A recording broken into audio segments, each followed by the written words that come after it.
Micro finance ಸಿಬ್ಬಂದಿಗಳಿಂದ ಇತ್ತೀಚೆಗೆ ಹಲವು ಜನರು ಆತ್ಮಹತ್ಯೆ ಮಾಡಿಕೊಳ್ಳುತ್ತಿರುವ ಪ್ರಕರಣಗಳ ಸಂಖ್ಯೆ ಹೆಚ್ಚಾಗುತ್ತಿದೆ.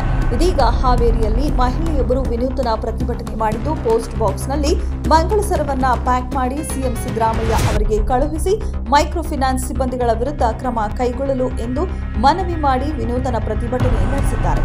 ಹೌದು, ಹಾವೇರಿಯಲ್ಲಿ ನೂರಾರು ಮಹಿಳೆಯರಿಂದ ವಿನೂತನ ಪ್ರತಿಭಟನೆ ನಡೆಸಿದ್ದು, ಮಾಂಗಲ್ಯ ಸರವನ್ನ ಉಳಿಸಿ ಎಂದು ಮಹಿಳೆಯರಿಂದ ವಿನೂತನ ಅಭಿಯಾನ ಆರಂಭವಾಗಿದೆ.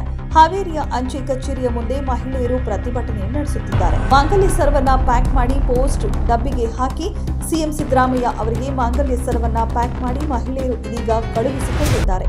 ಮೈಕ್ರೋ ಫೈನಾನ್ಸ್ ಸಿಬ್ಬಂದಿ ದಿನನಿತ್ಯ ಬಂದು ಕಿರುಕುಳ ನೀಡುತ್ತಿದ್ದಾರೆ. ಮೈಕ್ರೋ ಫೈನಾನ್ಸ್ ಸಿಬ್ಬಂದಿಯ ವಿರುದ್ಧ ಕ್ರಮ ಕೈಗೊಳ್ಳುವಂತೆ ಮಹಿಳೆಯರು ಮನವಿ ಮಾಡಿದ್ದಾರೆ. ಅಲ್ಲದೆ ಜಿಲ್ಲಾಡಳಿತ ಮತ್ತು ಎಸ್ಪಿ ಕಚೇರಿಗೂ ಮಹಿಳೆಯರು ಮನವಿ ಸಲ್ಲಿಸಿದ್ದಾರೆ.